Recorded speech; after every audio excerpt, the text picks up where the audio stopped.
everybody, so today I want to quickly look at using edge loops in order to create a selection on a piece of geometry. Now you can use this on any piece of geometry, and often it's good to use it on more complex pieces of geometry, but I'm just going to show you on a basic sphere how to do this, and then you can apply that to whatever piece of geometry that you're using. So let me take a quick look at this, and I'm going to add a sphere. Alright, now I can see I've got my sphere here in the viewport. Cool. And what I'm going to do is I'm going to create some edge loops. So I'm going to, selections there, edges there, we're good. Double click, shift, double click, and I've got my two edge loops.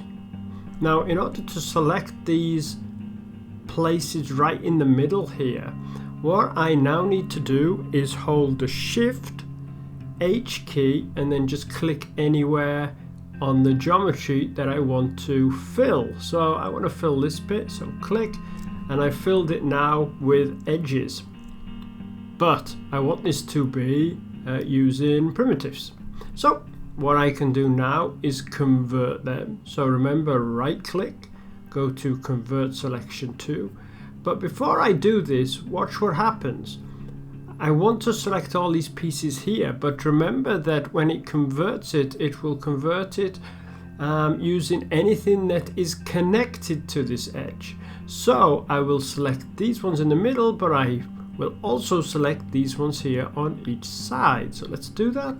Primitive selection, and see how it selected these pieces too. Simple solution, hold Shift S to shrink. And there we go, we've got it. Now, of course, that's on a really easy piece of geometry, and of course I could just take this here, I'm going to my front mode, and I can just select them, right? It would have done the same thing. But I just wanted to show you this method there, because if you've got a really complex piece of geometry and it's not so easy to select the piece that you want, then this is an option for you. Okay, hope this is useful, and you guys have a great day.